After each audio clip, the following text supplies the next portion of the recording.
সূরা আল আনাম। রহমান রহিম আল্লাহ তাআলার নামে। সমস্ত প্রশংসা আল্লাহর জন্য, যিনি আকাশমালা ও ভূমণ্ডল পয়দা করেছেন এবং তিনি অন্ধকার সমূহ ও আলো সৃষ্টি করেছেন। অতঃপর যারা আল্লাহ তাআলাকে অস্বীকার করে তারা প্রকারান্তরে এর দ্বারা অন্য কিছুকেই তাদের মালিকের সমকক্ষ হিসেবে দাঁড় করায়। তিনি তোমাদের মাটি থেকে সৃষ্টি করেছেন, অতঃপর তিনি প্রত্যেকের জন্য বাঁচার একটি মেয়াদ নির্দিষ্ট করে দিয়েছেন। তেমনি তাদের চূড়ান্ত ধ্বংসের জন্যও তার কাছে একটি সুনির্দিষ্ট মেয়াদ রয়েছে। তারপরেও তোমরা সন্দেহে লিপ্ত আছো।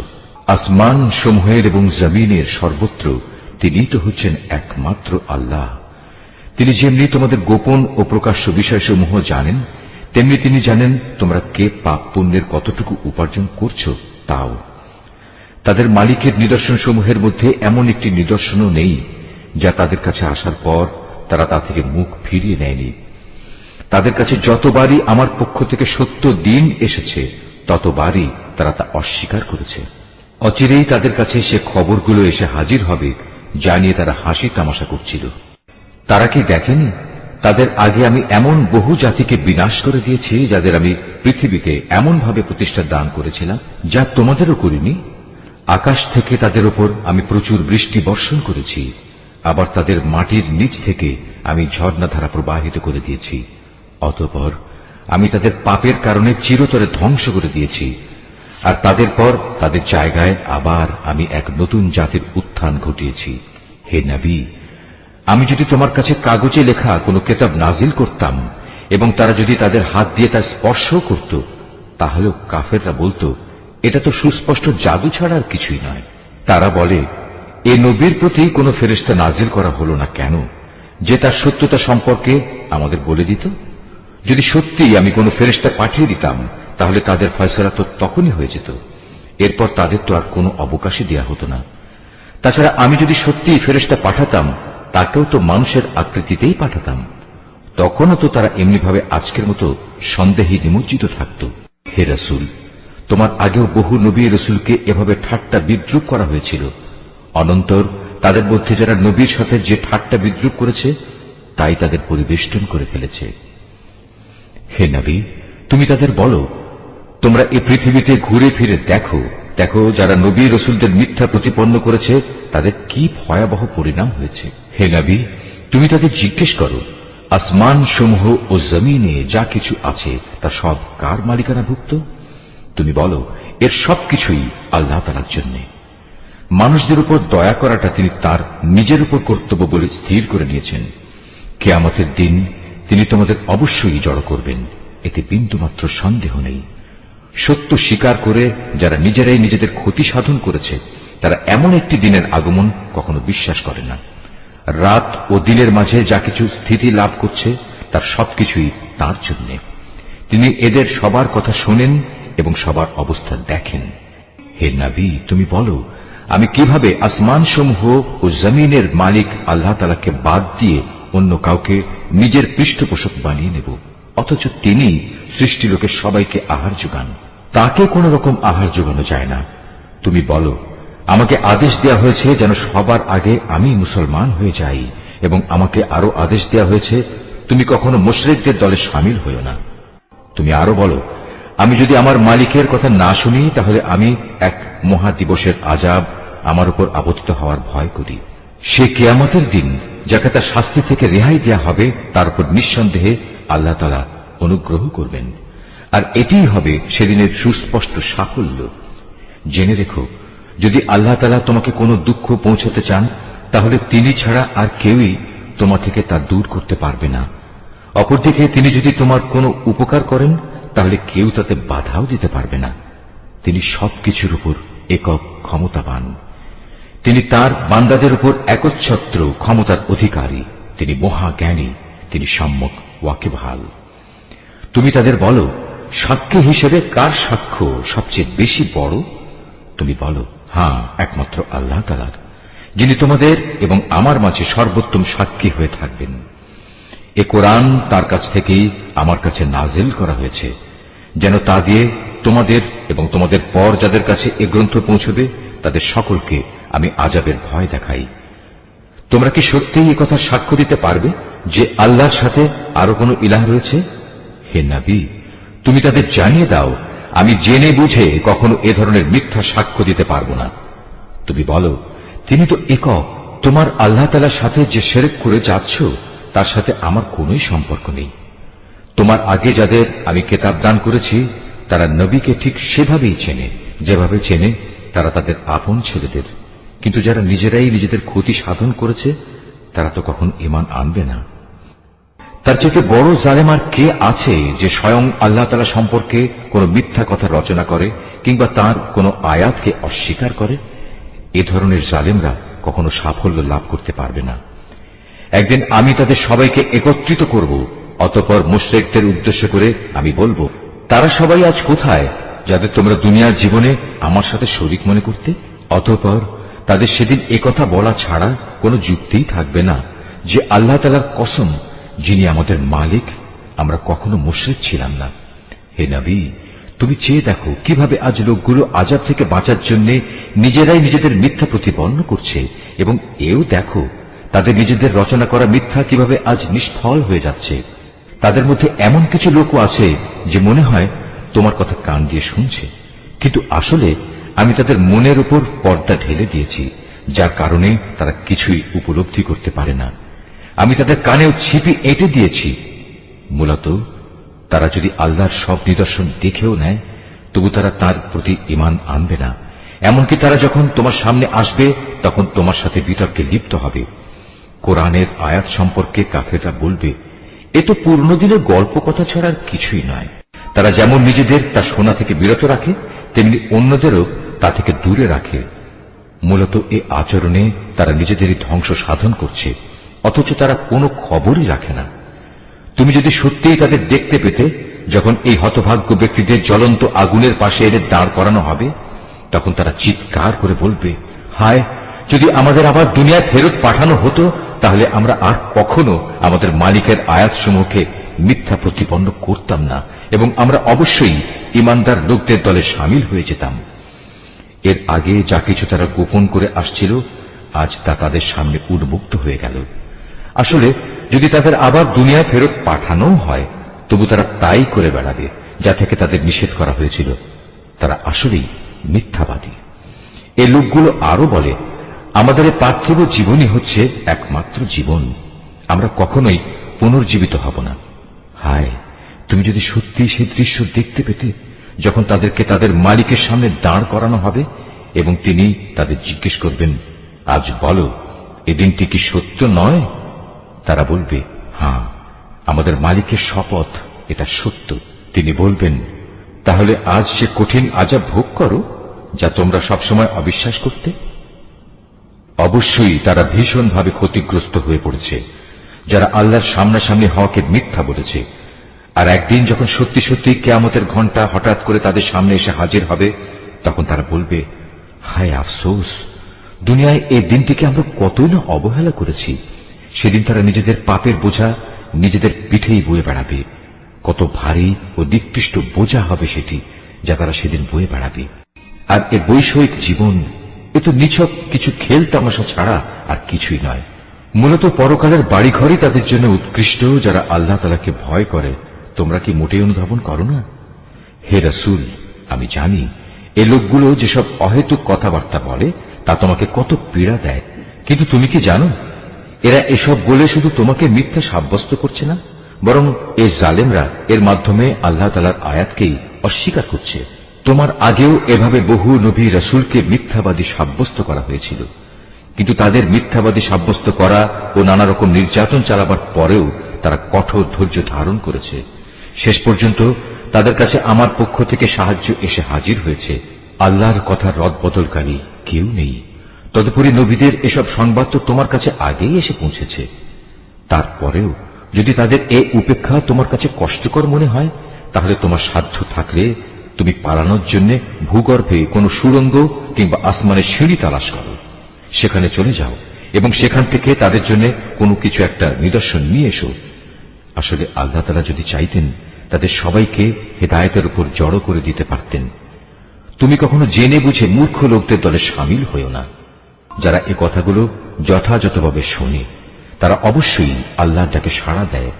যারা মরে গেছে আল্লাহ তাআলা এদের সবাইকেও কবর থেকে উঠিয়ে জড়ো করে নেবেন। অতঃপর মহাবিচারের জন্য তারা সবাই তার সামনে প্রত্যাবর্তিত হবে। এরা বলে, নবীর উপর তার মালিকের পক্ষ থেকে আমাদের কথা মতো কোনো নিদর্শন নাজিল করা হয়নি কেন? হে রাসূল, তুমি তাদের বলো, অবশ্যই আল্লাহ তাআলা সব ধরনের নিদর্শন পাঠানোর ক্ষমতা রাখেন, কিন্তু সত্য কথা হচ্ছে এদের অধিকাংশ লোকই কিছু জানে না। জমিনের বুকে বিচরণশীল যে কোনো জন্তু কিংবা বাতাসের বুকে নিজ ডানা দুটি দিয়ে উড়ে চলা যে কোনো পাখি তোমরা দেখো না কেন? এগুলো সবই তোমাদের মতো আল্লাহ তাআলার সৃষ্টি। আমি আমার গ্রন্থে তথ্য সংযোজনে কোনো কিছু বাকি রাখিনি। অতঃপর এদের সবাইকে একদিন তাদের মালিকের কাছে ফিরে যেতে হবে। যারা আমার আয়াতকে মিথ্যা সাব্যস্ত করে তারা হেদায়েতের ব্যাপারে বধির ও মূক, তারা অন্ধকারে পড়ে আছে। আল্লাহ তাআলা যাকে চান তাকে গোমরা করে দেন, আবার যাকে চান তাকে সঠিক পথের উপর স্থাপন করে দেন। তুমি বলো, তোমরা কি ভেবে দেখেছ যখন তোমাদের উপর আল্লাহর পক্ষ থেকে বড় ধরনের কোনো আযাব আসবে কিংবা হঠাৎ করে কিয়ামত এসে হাজির হবে, তখন তোমরা কি আল্লাহ তাআলা ছাড়া আর কাউকে ডাকবে? জবাব দাও, যদি তোমরা সত্যবাদী হও, বরং তোমরা সেদিন শুধু তাকেই ডাকবে। তোমরা যে জন্য তাকে ডাকবে তিনি চাইলে তা দূর করে দেবেন, এবং যাদের তোমরা আল্লাহ তাআলার সাথে অংশীদার বানাতে তাদের সবাইকেই তখন তোমরা ভুলে যাবে। তোমার আগের জাতিসমূহের কাছেও আমি আমার রাসূল পাঠিয়েছিলাম, তাদেরও আমি দুঃখ, কষ্ট ও বিপর্যয়ের জালে আটকে রেখেছিলাম, যাতে করে তারা বিনয়ের সাথে নতি স্বীকার করে। কিন্তু সত্যি যখন তাদের কাফের দলের উপর আমার বিপর্যয় এসে আপতিত হল, তখনও তারা বিনীত হল না। অধিকন্তু তাদের অন্তর এতে আরো শক্ত হয়ে গেল, এবং তারা যা করে যাচ্ছিল শয়তান তাদের কাছে তা আকর্ষণীয় করে তুলে ধরল। অতঃপর তারা সেসব কিছুই ভুলে গেল যা তাদের বারবার স্মরণ করানো হয়েছিল। তারপরেও আমি তাদের উপর সচ্ছলতার সব কয়টি দুয়ারই খুলে দিলাম। শেষ পর্যন্ত যখন তারা তাতে মত্ত হয়ে গেল যা তাদের দেওয়া হয়েছিল, তখন আমি তাদের হঠাৎ পাকড়াও করে নিলাম। ফলে তারা নিরাশ হয়ে পড়ল। এভাবেই যারা আল্লাহ তাআলার ব্যাপারে জুলুম করেছে তাদের মূলচ্ছেদ করে দেয়া হয়েছে। আর সকল প্রশংসা আল্লাহ তাআলার জন্যই, যিনি সৃষ্টিকুলের মালিক। হে রাসূল, তাদের তুমি বলো, তোমরা কি একথা ভেবে দেখেছ, যদি আল্লাহ তাআলা কখনো তোমাদের শোনার ও দেখার ক্ষমতা কেড়ে নেন এবং তোমাদের অন্তরসমূহের উপর মোহর মেরে দেন, তবে আল্লাহ তাআলা ছাড়া তোমাদের দ্বিতীয় কোনো ইলাহ আছে কি যে তোমাদের এসব কিছু ফিরিয়ে দিতে পারবে? লক্ষ্য করো কিভাবে আমার আয়াতসমূহ আমি খুলে খুলে বর্ণনা করছি। আশ্চর্যের বিষয়, এ সত্ত্বেও তারা মুখ ফিরিয়ে নিচ্ছে। তুমি বলো, তোমরা চিন্তা করে দেখেছ কি, যদি কখনো অকস্মাৎ কিংবা প্রকাশ্যভাবে আল্লাহর আযাব তোমাদের উপর আপতিত হয়, তাতে কতিপয় জালেম সম্প্রদায়ের লোক ব্যতীত অন্য কাউকে ধ্বংস করা হবে কি? আমি তো রসুলদের জান্নাতের সুসংবাদবাহী ও জাহান্নামের সতর্ককারী ছাড়া অন্য কোন হিসাবে পাঠাই না। তারপর যে ব্যক্তি রসুলদের উপর ঈমান আনবে এবং এভাবে নিজেকে সংশোধন করে নেবে, এমন লোকদের পরকালে কোনো ভয় নেই এবং তাদের সেদিন কোন রকম চিন্তিত হতে হবে না। অপরদিকে যারা আমার আয়াতসমূহকে মিথ্যা প্রতিপন্ন করবে, তাদের এই নাফরমানির কারণে আমার আযাব সেদিন তাদের ঘিরে ধরবে। হে মুহাম্মদ, তুমি বলো, আমি তো তোমাদের একথা বলি না যে আমার কাছে আল্লাহ তাআলার বিপুল ধনভাণ্ডার রয়েছে, না একথা বলি আমি গায়েবের কোনো খবর রাখি, আর একথাও বলি না যে আমি একজন ফেরেশতা। আসলে আমি তো সেই ওহীরই অনুসরণ করি যা আমার উপর নাজিল করা হয়। তুমি বলো, অন্ধ আর চক্ষুষ্মান ব্যক্তি কি কখনো এক হতে পারে? তোমরা কি চিন্তা ভাবনা করে দেখো না?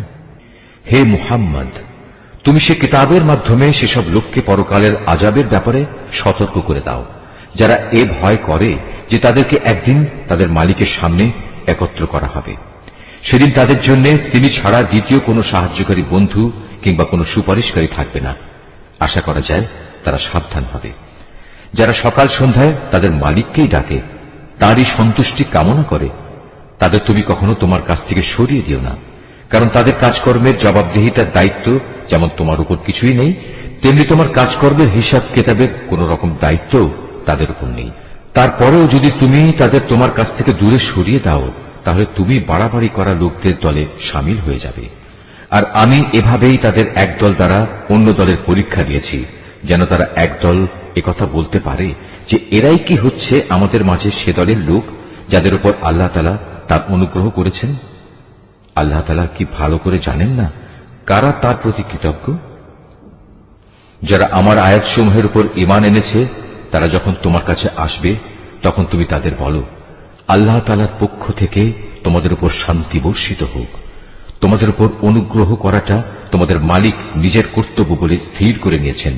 তবে তোমাদের মধ্যে যদি কেউ কখনো অজ্ঞানতাবশত কোনো অন্যায় কাজ করে বসে এবং পরক্ষণে তওবা করে ও নিজের জীবন শুধরে নেয়, তাহলে আল্লাহ তাআলা তাকে ক্ষমা করে দেবেন।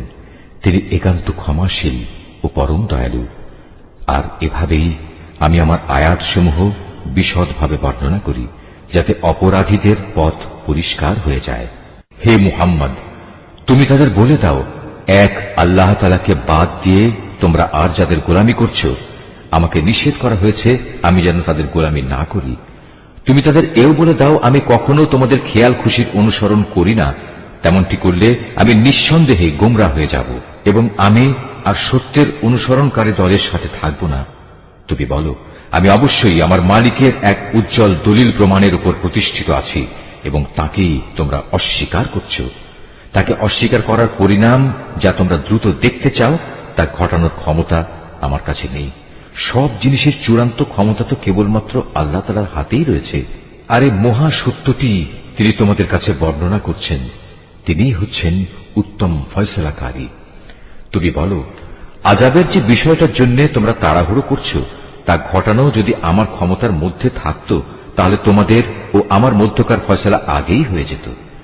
জালেমদের সাথে কি আচরণ করা উচিত তা আল্লাহ তাআলা ভালো করেই জানেন। যাবতীয় অদৃশ্য বিষয়ের চাবি তার হাতেই নিবদ্ধ রয়েছে। সেই অদৃশ্য খবর তো তিনি ছাড়া আর কারোরই জানা নেই।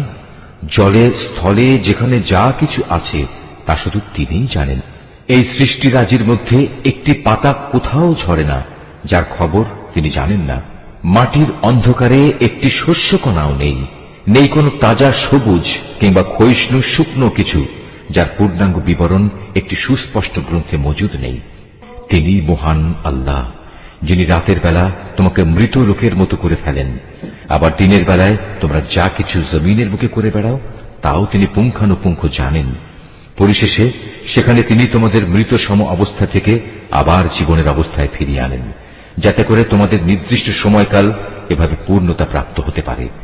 আর এই মেয়াদ পূর্ণ করার পর তোমাদের সবার প্রত্যাবর্তন একদিন তাঁর দিকেই সংঘটিত হবে।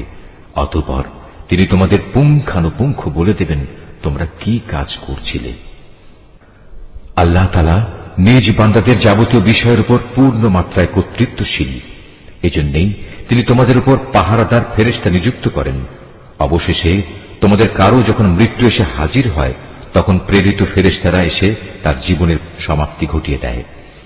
দায়িত্ব পালনে এরা কখনো কোনো ভুল করে না। অতঃপর তাদের সবাইকে বিচারের জন্য তাদের আসল মালিকের সামনে ফিরিয়ে নেওয়া হবে। হুঁশিয়ার থেকো, কারণ যাবতীয় ক্ষমতা ও কর্তৃত্ব কিন্তু একা তাঁর এবং তড়িৎ হিসাব গ্রহণে তিনি অত্যন্ত তৎপর। তুমি তাদের বলো, যখন তোমরা স্থলভূমে ও সমুদ্রের অন্ধকারের বিপদে পড়ো, যখন তোমরা কাতর কণ্ঠে এবং নীরবে তাকে ডাকতে থাকো, তখন কে তোমাদের সেসব থেকে উদ্ধার করে? কাকে তোমরা তখন বলো, হে মালিক, আমাদের যদি তুমি বাঁচিয়ে দাও তাহলে আমরা তোমার কৃতজ্ঞ বান্দাদের দলে শামিল হয়ে যাব। তুমি বলে দাও, হ্যাঁ, আল্লাহ তাআলাই তখন তোমাদের সে অবস্থা থেকে এবং যাবতীয় বিপদ আপদ থেকে বাঁচিয়ে দেন। তারপরেও তোমরা তার সাথে অন্যদের শরীক করো। তুমি আরো বলো, আল্লাহ তাআলা তোমাদের উপর থেকে অথবা তোমাদের পায়ের নিচ থেকে আযাব পাঠাতে সক্ষম, অথবা তিনি তোমাদের দল উপদলে বিভক্ত করে এক দলকে আরেক দলের শাস্তির স্বাদ গ্রহণ করাতেও সম্পূর্ণরূপে সক্ষম। লক্ষ্য করো কিভাবে আমি আমার আয়াতসমূহ তাদের কাছে বর্ণনা করি, যাতে করে তারা সত্য অনুধাবন করতে পারে। তোমার জাতির লোকেরা তা অস্বীকার করেছে, অথচ তাই একমাত্র সত্য। তুমি তাদের এটুকুই বলে দাও, আমি তোমাদের উপর কর্মবিধায়ক নই। প্রতিটি বার্তার জন্য একটি সুনির্দিষ্ট দিনক্ষণ মজুদ রয়েছে এবং তোমরা অচিরেই তা জানতে পারবে। তুমি যখন এমন সব লোককে দেখতে পাও যারা আমার আয়াতসমূহ নিয়ে হাসি বিদ্রুপ করছে, তাহলে তুমি তাদের কাছ থেকে সরে এসো, যতক্ষণ না তারা অন্য কিছু বলতে শুরু করে। যদি কখনো শয়তান তোমাকে ভুলিয়ে ওখানে বসিয়ে রাখে, তাহলে মনে পড়ার পর জালিম সম্প্রদায়ের সাথে আর বসে থেকো না। তাদের এসব কার্যকলাপের ব্যাপারে আল্লাহ তাআলাকে যারা ভয় করে তাদের উপর হিসাবের কোনো দায় দায়িত্ব নেই। তবে উপদেশ তো দিয়েই যেতে হবে। হতে পারে তারা আল্লাহ তাআলাকে ভয় করবে। সেসব লোকের সঙ্গ তুমি বর্জন করো যারা তাদের দিনকে নিছক খেল তামাশায় পরিণত করে রেখেছে এবং এ পার্থিব জীবন যাদের প্রতারণার জালে আটকে রেখেছে। তুমি এ কোরআন দিয়ে তাদের আমার কথা স্মরণ করাতে থাকো, যাতে করে কেউ নিজের পার্থিব কর্মকাণ্ডের ফলে নিজেই ধ্বংস হয়ে যেতে না পারে। মহাবিচারের দিন তার জন্য আল্লাহ তাআলা ছাড়া অন্য সাহায্যকারী বন্ধু এবং সুপারিশকারী থাকবে না। সে যদি নিজে সবকিছু দিয়েও দেয়, তবু তার কাছ থেকে সেদিন তা গ্রহণ করা হবে না। এরাই হচ্ছে সে হতভাগ্য মানুষ যাদের নিজেদের অর্জিত গুনাহের কারণে তাদের ধ্বংস করে দেয়া হবে। আল্লাহ তাআলাকে অস্বীকার করার কারণে তাদের জন্য আরো থাকবে ফুটন্ত পানি ও মর্মন্তুদ শাস্তি। তুমি তাদের বলো, আমরা কি আল্লাহ তাআলাকে বাদ দিয়ে এমন কাউকে ডাকব যে না আমাদের কোনো উপকার করতে পারে না আমাদের কোনো অপকার করতে পারে?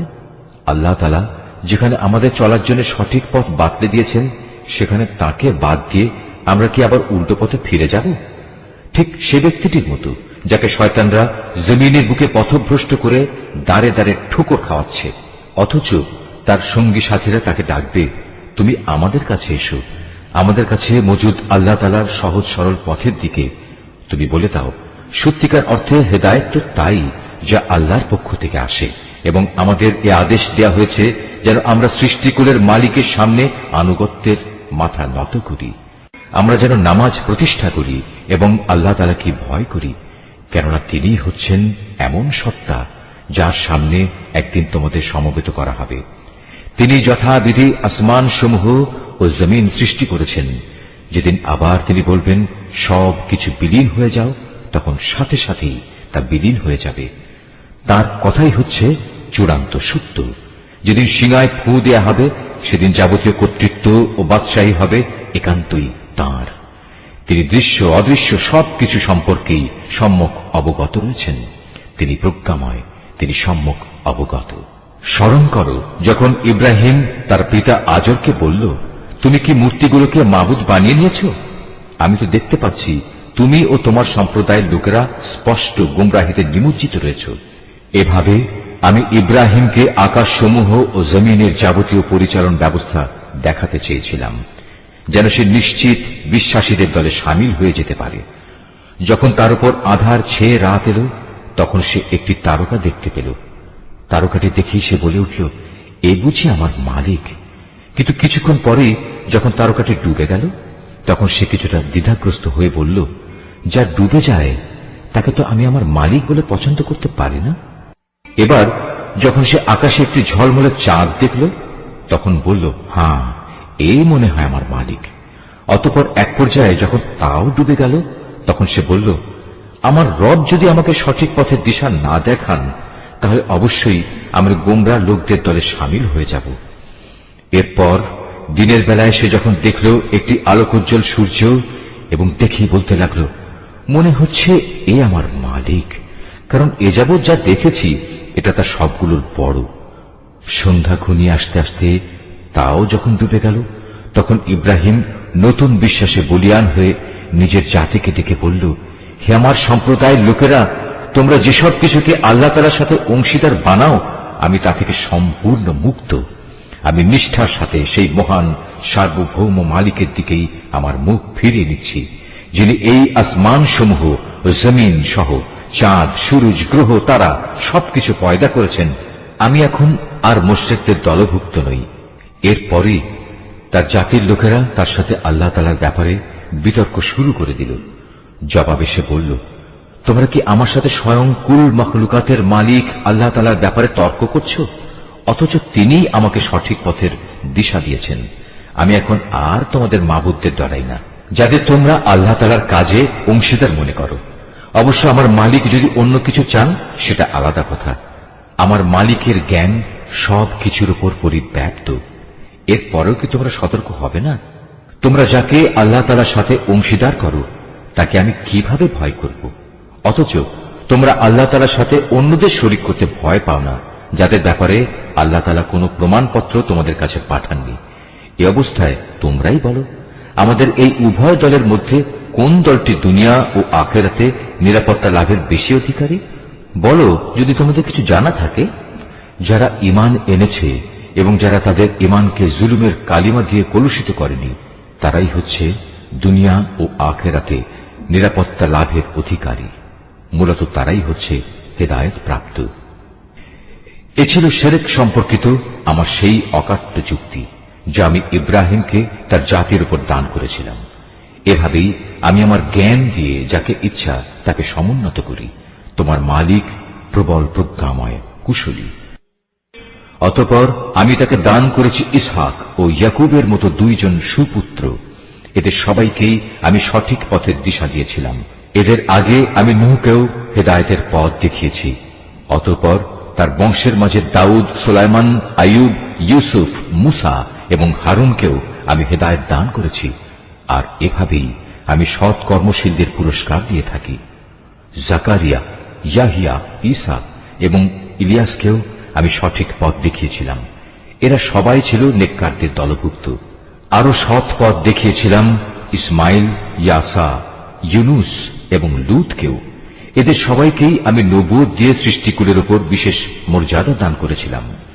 এদের পূর্বপুরুষ, এদের পরবর্তী বংশধর ও এদের ভাই বন্ধুদেরও নেতৃত্বের জন্য নানাভাবে পুরস্কৃত করেছিলাম। আমি এদেরকে বাছাই করে নিয়েছিলাম এবং সেজন্যই আমি এদের সবাইকে সরল পথে পরিচালিত করেছিলাম। এ হচ্ছে আল্লাহ তাআলার হেদায়েত। নিজ বান্দাদের মাঝে যাকে চান তিনি তাকেই এ হেদায়েত দান করেন। কিন্তু তারা যদি শিরক করত, তাহলে তাদের যাবতীয় কর্ম অবশ্যই নিষ্ফল হয়ে যেত।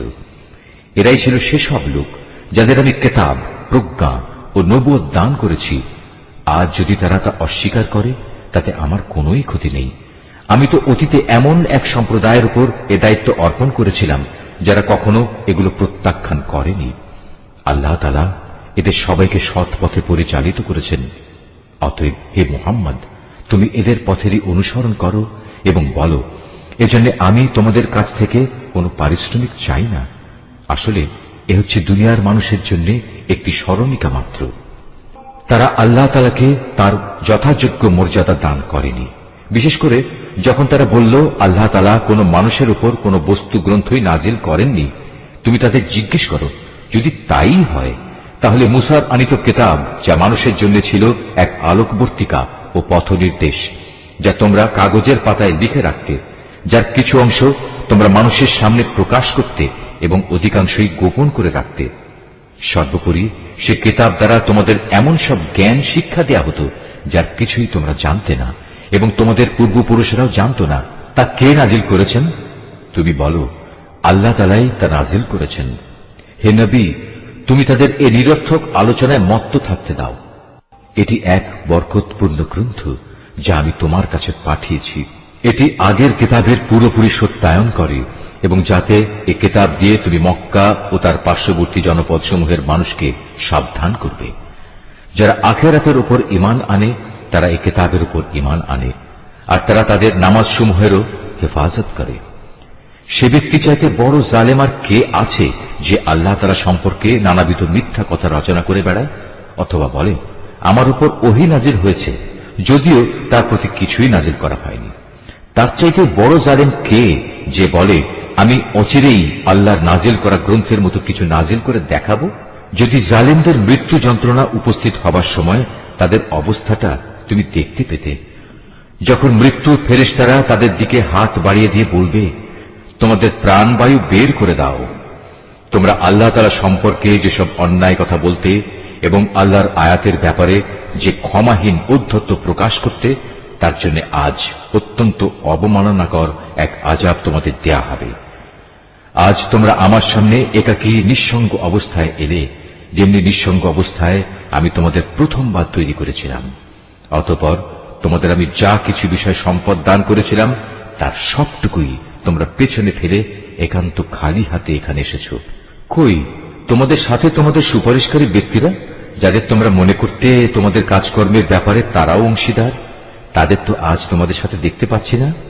বস্তুত তাদের এবং তোমাদের মধ্যেকার সেই মিথ্যা সম্পর্ক আজ ছিন্ন ভিন্ন হয়ে গেছে, এবং তাদের ব্যাপারে তোমরা যা ধারণ করতে তাও আজ নিষ্ফল প্রমাণিত হয়ে গেছে। অবশ্যই আল্লাহ তাআলা শস্য বীজ ও আঁটিগুলো অঙ্কুরিত করেন। তিনি নির্জীব কিছু থেকে জীবন্ত কিছু বের করে আনেন, আবার তিনি জীবন্ত কিছু থেকে প্রাণহীন কোনো কিছু নির্গত করেন। এই সৃষ্টি কৌশলের মালিক হচ্ছেন আল্লাহ তাআলা। এরপরেও তোমরা কোথায় কোথায় ঠোকর খাচ্ছ বলো? রাতের আঁধার ভেদ করে তিনি উষার উন্মেষ ঘটান।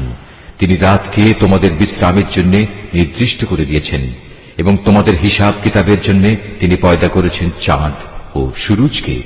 এ সব কিছুই হচ্ছে মহাপরাক্রমশালী ও জ্ঞানী আল্লাহ তাআলার নির্ধারণ করা বিষয়। তিনি তোমাদের জন্য অসংখ্য তারকা বানিয়ে রেখেছেন, যেন তোমরা জলে স্থলের আধারে পথের দিশা পেতে পারো। যে সম্প্রদায়ের লোকেরা নিজেদের পরিণাম সম্পর্কে জানে, তাদের জন্য আমি আমার নিদর্শনসমূহ খুলে খুলে বর্ণনা করেছি। তিনি তোমাদের মাত্র একটি ব্যক্তি সত্তা থেকে পয়দা করেছেন, অতঃপর তিনি বানিয়ে দিলেন তোমাদের থাকার জায়গা ও মাল সামানা রাখার জায়গা। জ্ঞানী লোকদের জন্য আমি আমার নিদর্শনগুলো এভাবেই বিস্তারিতভাবে বর্ণনা করে থাকি। তিনি আসমান থেকে পানির ধারা নাজিল করেন, অতঃপর সে পানি দিয়ে আমি সব রকমের উদ্ভিদ ও গাছপালা জন্মানোর ব্যবস্থা করি। তা থেকে সবুজ শ্যামল পাতা উদ্গত করি। পরে তা থেকে পরস্পর জড়ানো ঘন শস্য দানাও সৃষ্টি করি, এবং ফলের ভারে নুয়ে পড়া খেজুরের গোছা বের করে আনি। আঙুরের উদ্যানমালা, জলপাই ও আনার পয়দা করি। এগুলো একে অন্যের সদৃশ্য হয়, আবার একটার সাথে আরেকটার গড় মিলও থাকে। গাছ যখন সুশোভিত হয় তখন একসময় তা ফলবান হয়, আবার যখন ফলগুলো পাকতে শুরু করে তখন তোমরা এই সৃষ্টি নৈপুণ্য দেখো। অবশ্যই এতে ঈমানদার লোকদের জন্য বহু নিদর্শন রয়েছে। তারা জিনকে আল্লাহর সাথে শরীক মনে করে, অথচ আল্লাহ তাআলাই জিনদের পয়দা করেছেন। অজ্ঞতার বশবর্তী হয়ে তারা আল্লাহ তাআলার উপর পুত্র কন্যা ধারণের অপবাদও আনায়ন করে, অথচ আল্লাহ তাআলা মহামান্বিত। এরা যা বলে তিনি তার চাইতে অনেক মহান ও পবিত্র। তিনি আসমান সমূহ ও জমিনের একক উদ্ভাবক। এদের তুমি বলো, তার সন্তান হবে কিভাবে? তার তো জীবন সঙ্গিনী নেই।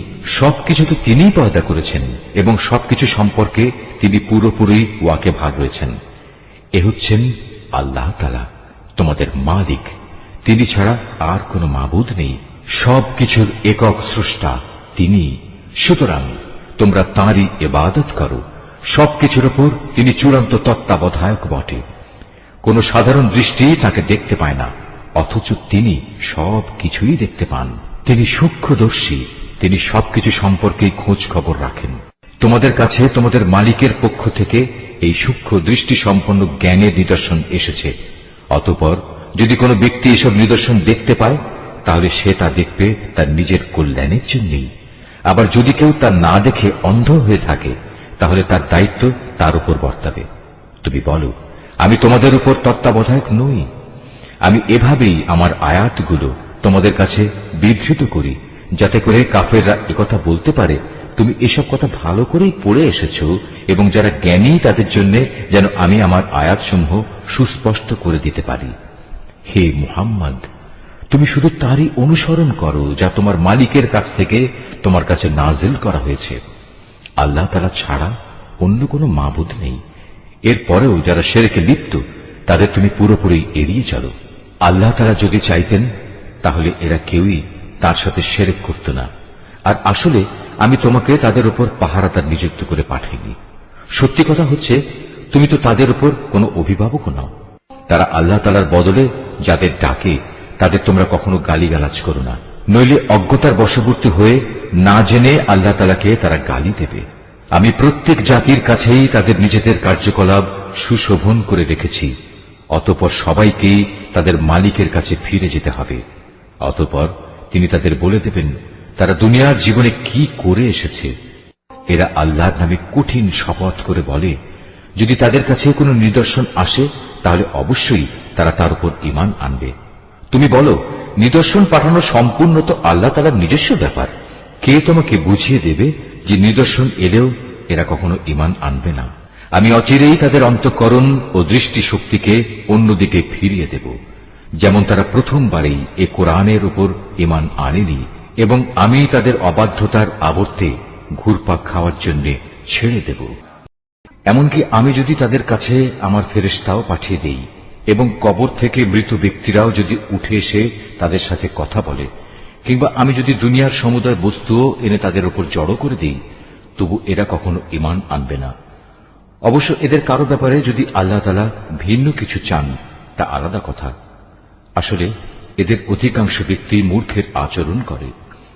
আমি এভাবেই প্রত্যেক নবীর জন্য যুগে যুগে কিছু কিছু দুশমন বানিয়ে রেখেছি মানুষের মধ্যে থেকে, কিছু আবার জিনদের মাঝ থেকে, যারা প্রতারণা করার উদ্দেশ্যে একে অন্যকে চমকপ্রদ কথা বলে।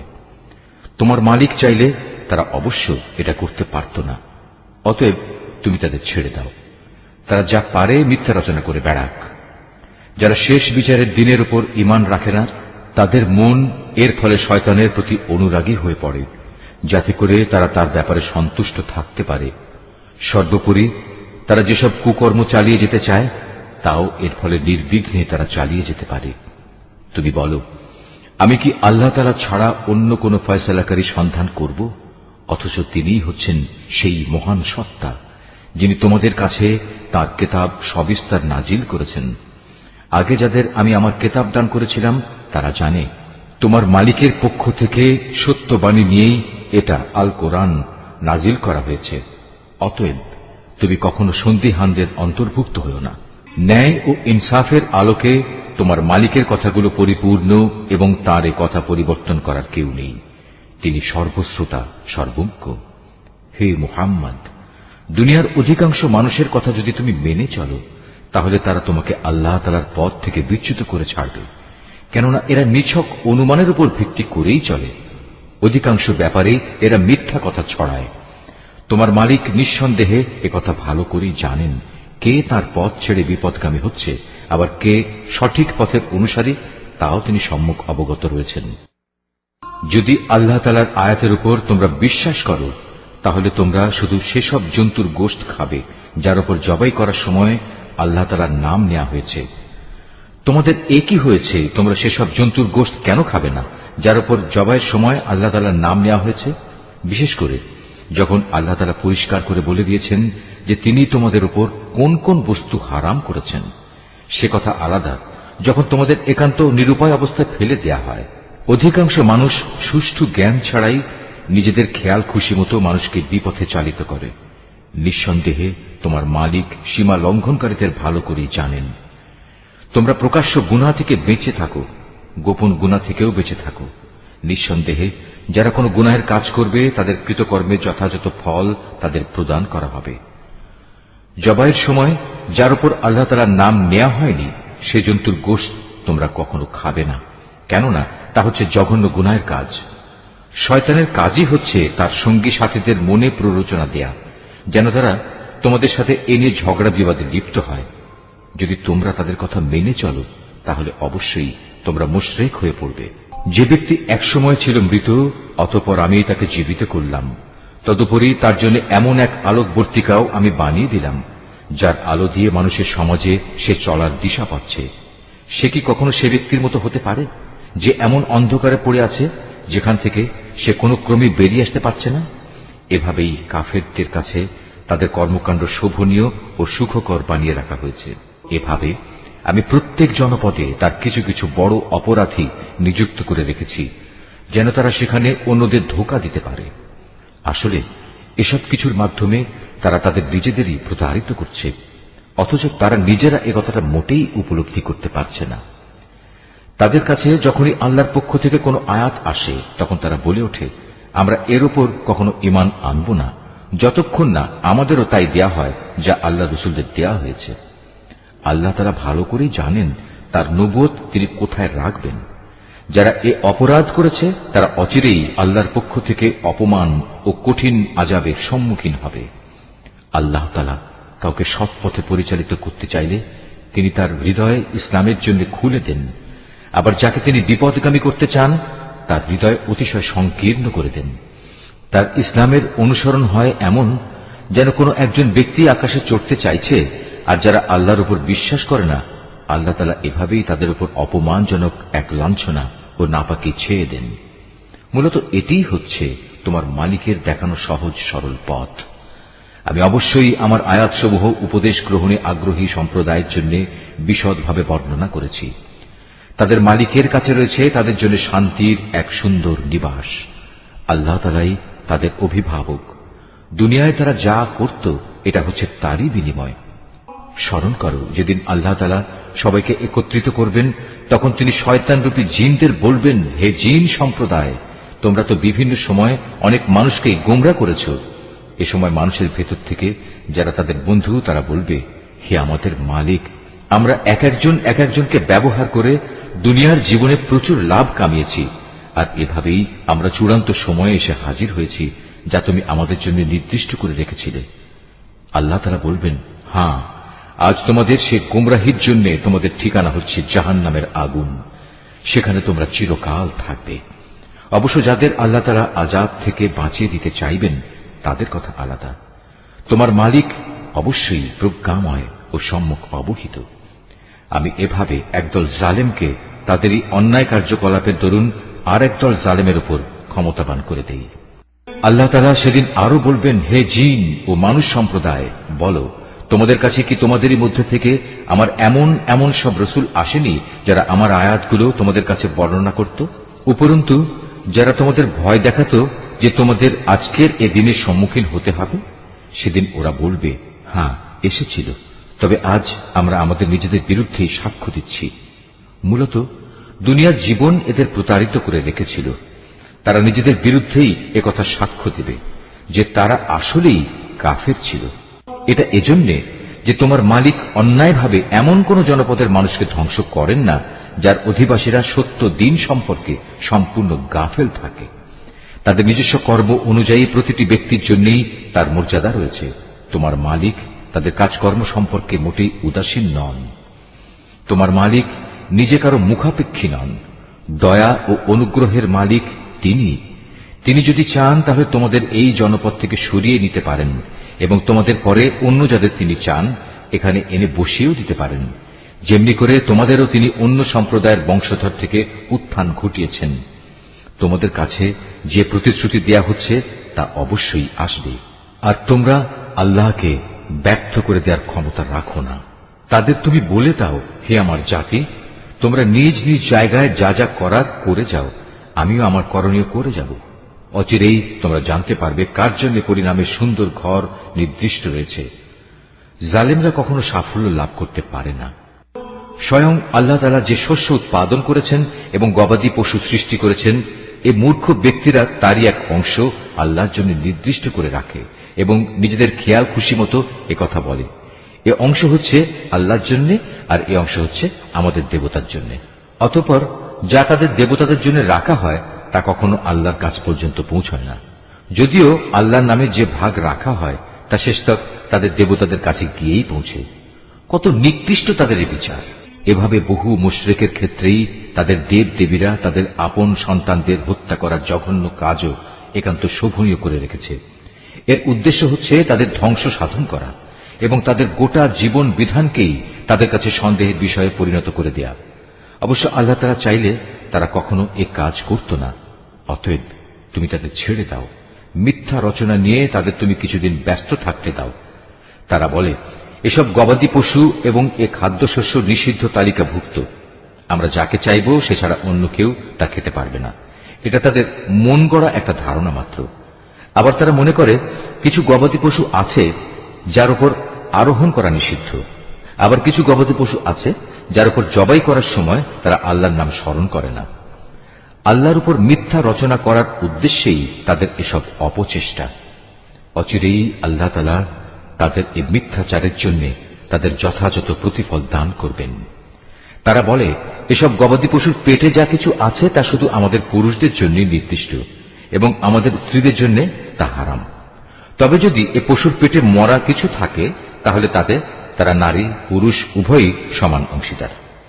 আল্লাহ তাআলা অতি শীঘ্রই তাদের এ ধরনের উদ্ভট কথা বলার প্রতিফল দান করবেন, কেননা তিনি হচ্ছেন প্রবল প্রজ্ঞাময়, তিনি সর্বজ্ঞ। অবশ্য যারা নেহায়েত নির্বুদ্ধিতা ও অজ্ঞতার বশবর্তী হয়ে নিজেদের সন্তানদের হত্যা করল এবং আল্লাহ তাআলা তাদের যে রিজিক দান করেছেন তা নিজেদের উপর হারাম করে নিল, আল্লাহ তাআলা সম্পর্কে নানা ধরনের মিথ্যা কথা রচনা করল, এসব কাজের মাধ্যমে নিঃসন্দেহে এরা সবাই দারুণভাবে ক্ষতিগ্রস্ত হয়ে গেল। এরা কখনো সৎ পথের অনুসারীদের দলভুক্ত ছিল না। মহান আল্লাহ তাআলা, যিনি নানা প্রকারের উদ্যান বানিয়েছেন, কিছু লতাগুল্ম যা কোনো কাণ্ড ছাড়াই মাচানের উপর তুলে রাখা হয়েছে, আবার কিছু গাছ যা মাচানের উপর তুলে রাখা হয়নি, সেও কাণ্ডের উপর তা এমনিই দাঁড়িয়ে আছে।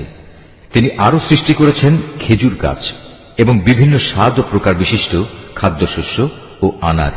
এগুলো স্বাদে গন্ধে একরকমও হতে পারে, আবার তা ভিন্ন ধরনেরও হতে পারে। যখন তা ফলবান হয় তখন তোমরা তার ফল খাও। তোমরা ফসল তোলার দিনে যে বঞ্চিত তার হক আদায় করো, কখনো অপচয় করো না, কেননা আল্লাহ তাআলা অপচয়কারীদের পছন্দ করেন না। গবাদি পশুর মধ্যে কিছু পশু হচ্ছে ভারবাহী ও কিছু হচ্ছে খাবার উপযোগী।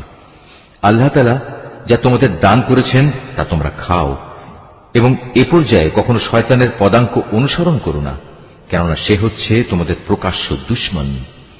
আল্লাহ তাআলা তোমাদের দিয়েছেন এই 8 প্রকারের গৃহপালিত জন্তু। প্রথমত 2 মেষ, দ্বিতীয়ত 2 ছাগল।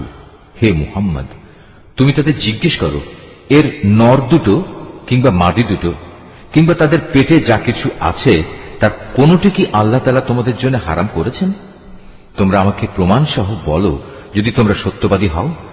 তৃতীয়ত 2 উট, চতুর্থত 2 গরু।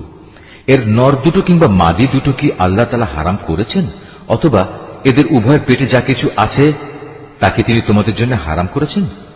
আল্লাহ তাআলা যখন এ আদেশ দিয়েছিলেন তখন তোমরা কি সেখানে উপস্থিত ছিলে? অতঃপর তার চাইতে বড় জালেম আর কে হতে পারে, যে মানুষকে গুমরা করার জন্য অজ্ঞতাবশত আল্লাহর নামে মিথ্যা কথা রচনা করে? নিশ্চয়ই আল্লাহ তাআলা সীমা লঙ্ঘনকারী সম্প্রদায়কে সঠিক পথে পরিচালিত করেন না। হে মুহাম্মদ, তুমি এদের বলো, আমার কাছে যে ওহী পাঠানো হয়েছে তাতে একজন ভোজনকারী মানুষ সাধারণত যা খেতে পারে তার মধ্যে এমন কোন জিনিস তো আমি পাচ্ছি না যা হারাম করা হয়েছে। হ্যাঁ, তা যদি মরা জন্তু, প্রবাহিত রক্ত এবং শুয়োরের গোশত হয় তাহলে তা অবশ্যই হারাম, কেননা এসব হচ্ছে নাপাক। অথবা এমন এক অবৈধ জন্তু যা আল্লাহ ছাড়া অন্য কারো নামে জবাই করা হয়েছে। তবে যদি কাউকে নাফরমানি এবং সীমা লঙ্ঘনজনিত অবস্থা বেঁধে রেখে এর কোন একটি জিনিস খেতে বাধ্য করা হয় তাহলে তার ক্ষেত্রে তোমার মালিক অবশ্যই ক্ষমাশীল ও পরম দয়ালু। আর আমি ইহুদিদের জন্য নখযুক্ত সব পশুই হারাম করে দিয়েছি। গরু এবং ছাগলের চর্বিও আমি তাদের জন্য হারাম করেছি। তবে জন্তুর চর্বির যা কিছু পিঠ, আঁত কিংবা হাড়ের সাথে জড়ানো থাকে তা হারাম নয়। এভাবেই এগুলো হারাম করে আমি তাদের অবাধ্যতার শাস্তি দিয়েছিলাম। নিঃসন্দেহে আমি সত্যবাদী। এরপরেও যদি তারা তোমাকে মিথ্যাবাদী বলে তাহলে তুমি বলো, অবশ্যই তোমাদের মালিক এক বিশাল দয়ার আধার। তবে অপরাধীদের উপর থেকে তাঁর শাস্তি কেউই ফেরাতে পারবে না। অচিরেই এ মুশরিক লোকগুলো বলতে শুরু করবে, যদি আল্লাহ তাআলা চাইতেন তাহলে আমরা ও আমাদের পূর্বপুরুষরা তো শিরক করতাম না, আর এভাবে আমরা কোনো জিনিসও নিজেদের উপর হারাম করে নিতাম না। তুমি তাদের বলো, এর আগেও অনেকে এভাবে আল্লাহর আয়াতকে অস্বীকার করেছে, অবশেষে তারা আমার শাস্তির স্বাদ ভোগ করেছে। তুমি তাদের জিজ্ঞেস করো, তোমাদের কাছে কি সত্যি এমন কোন জ্ঞান মজুদ আছে? থাকলে অতঃপর তা বের করে আমার কাছে নিয়ে এসো।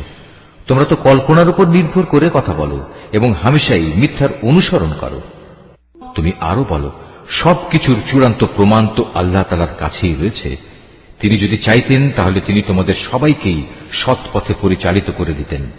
হে মুহাম্মদ, তুমি বলো, যাও তোমাদের সেসব সাক্ষী নিয়ে এসো যারা একথা সাক্ষ্য দেবে যে আল্লাহ তাআলাই এসব জিনিস তোমাদের উপর হারাম করেছেন। তাদের মধ্যে কিছু সাক্ষী যদি সাক্ষ্য দেয়ও তবু তুমি তাদের সাথে কোনো সাক্ষ্য দিও না। যারা আমার আয়াতকে অস্বীকার করেছে, যারা পরকালের উপর ঈমান আনেনি, উপরন্তু যারা অন্য কিছুকে তাদের মালিকের সমকক্ষ মনে করে, তাদের তুমি কখনো অনুসরণ করো না। হে মুহাম্মদ, তুমি বলো, এসো আমি বরং তোমাদের বলে দেই তোমাদের মালিক কোন কোন জিনিস তোমাদের জন্য হারাম করেছেন। সেই জিনিসগুলো হচ্ছে, তোমরা তাঁর সাথে অন্য কিছুকে শরীক করবে না, পিতামাতার সাথে ভালো ব্যবহার করবে, দারিদ্র্যের আশঙ্কায় কখনো নিজেদের সন্তানকে হত্যা করবে না, কেননা আমি তোমাদের ও তাদের উভয়েরই আহার যোগাই। প্রকাশ্যে হোক কিংবা গোপনে হোক তোমরা অশ্লীলতার কাছেও যাবে না। আল্লাহ তাআলা যে জীবনকে তোমাদের জন্য মর্যাদাবান করেছেন তাকে কখনো যথার্থ কারণ ব্যতি রেখে হত্যা করো না। এ হচ্ছে কতিপয় নির্দেশ। আল্লাহ তাআলা এর মাধ্যমে তোমাদের আদেশ দিয়েছেন, এগুলো যেন তোমরা মেনে চলো। আশা করা যায় তোমরা তাঁর বাণীসমূহ অনুধাবন করতে পারবে। তোমরা কখনো এতিমদের সম্পদের কাছেও যাবে না, তবে উদ্দেশ্য যদি নেক হয় তাহলে সে একটা নির্দিষ্ট বয়স সীমার পৌঁছা পর্যন্ত কোনো পদক্ষেপ নিলে তা ভিন্ন কথা। পরিমাপ ও ওজন করার সময় ন্যায্যভাবেই তা করবে। আমি কখনো কারো ওপর তার সাধ্য সীমার বাইরে কোনো দায়িত্ব চাপাই না। যখনই তোমরা কোনো ব্যাপারে কথা বলবে তখন ইনসাফ প্রতিষ্ঠা করবে, যদি তা তোমাদের একান্ত আপনজনের বিরুদ্ধেও হয়। তোমরা আল্লাহ তাআলাকে দেয়া সব অঙ্গীকার পূরণ করো। এ হচ্ছে আরো কতিপয় আদেশ। এর মাধ্যমে আল্লাহ তাআলা তোমাদের আদেশ দিয়েছেন তোমরা যেন এগুলো মেনে চলো। আশা করা যায় তোমরা উপদেশ গ্রহণ করতে পারবে। এটা হচ্ছে আমার দেখানো সহজ সরল পথ। অতএব একমাত্র এ পথেরই তোমরা অনুসরণ করো। কখনো ভিন্ন পথ অবলম্বন করো না, কেননা ভিন্ন পথ অবলম্বন করলে তা তোমাদের তার পথ থেকে বিচ্ছিন্ন করে দেবে। এ হচ্ছে আরো কয়েকটি নির্দেশ। আল্লাহ তাআলা এর মাধ্যমে তোমাদের আদেশ দিচ্ছেন যেন তোমরা এগুলো মেনে চলো। আশা করা যায় তোমরা আল্লাহ তাআলাকে ভয় করবে। অতঃপর আমি মূসাকে হেদায়েত সম্বলিত কিতাব দান করেছিলাম। তা ছিল পরিপূর্ণ এবং বিশদ হেদায়েত ও রহমত, যাতে করে বনি ইসরাইল সম্প্রদায়ের লোকেরা একথার উপর বিশ্বাস স্থাপন করে যে একদিন তাদের সবাইকে তাদের মালিকের সমীপে হাজির হতে হবে। এ কল্যাণময় কিতাবও আমি তোমাদের জন্য নাজিল করেছি। অতএব তোমরা এর অনুসরণ করো এবং কিতাবের শিক্ষানুযায়ী তোমরা আল্লাহ তাআলাকে ভয় করো। হয়তো তোমাদের উপর দয়া ও অনুগ্রহ প্রদর্শন করা হবে। এখন তোমরা আর একথা বলতে পারবে না যে আল্লাহর কিতাব তো আমাদের আগের ইহুদি ও খ্রিস্টান এ দুটো সম্প্রদায়কে দেওয়া হয়েছিল, তাই আমরা সে কিতাবের পাঠ সম্পর্কে অজ্ঞ ছিলাম। অথবা একথা বলারও কোনো অজুহাত পাবে না যে যদি ইহুদি খ্রিস্টানদের মতো আমাদেরও কোনো কিতাব দেয়া হতো তাহলে আমরা তো তাদের চাইতে বেশি সৎপথের অনুসারী হতে পারতাম। আজ তোমাদের কাছে সত্যি তোমাদের মালিকের পক্ষ থেকে সুস্পষ্ট প্রমাণ, হেদায়েত ও রহমত সর্বস্ব কিতাব এসেছে। তোমরা এর অনুসরণ করো। তার চাইতে বড় জালেম আর কে যে আল্লাহর আয়াতসমূহকে অস্বীকার করবে এবং তা থেকে মুখ ফিরিয়ে নেবে? জেনে রেখো, যারাই এভাবে আমার আয়াত থেকে মুখ ফিরিয়ে নেয় অচিরেই আমি তাদের এ জঘন্য আচরণের জন্য এক নিকৃষ্ট ধরনের শাস্তি দেব।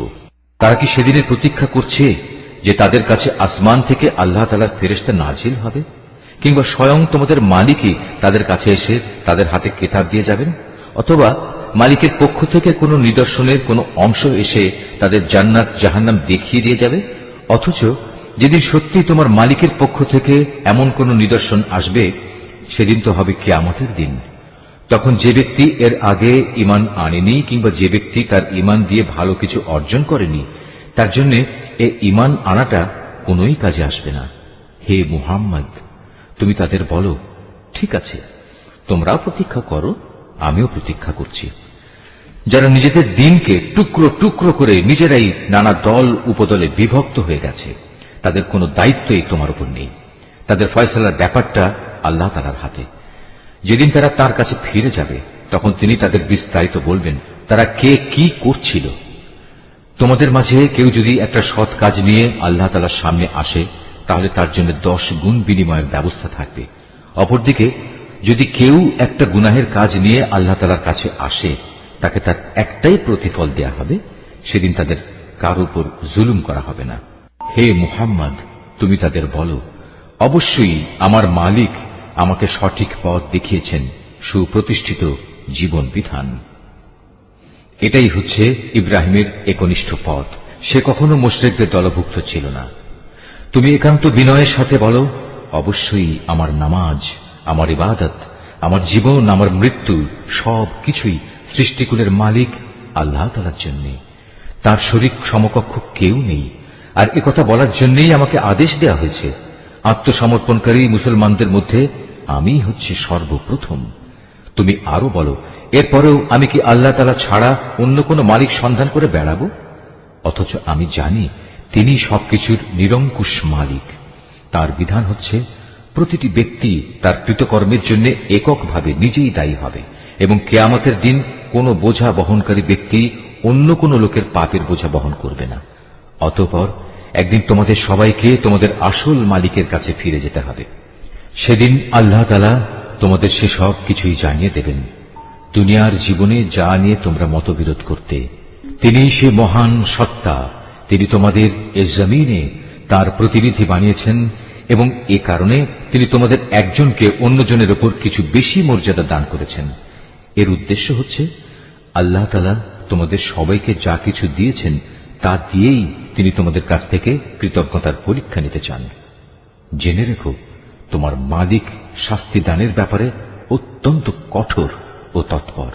আবার তিনি বড়ই ক্ষমাশীল ও পরম দয়াময়।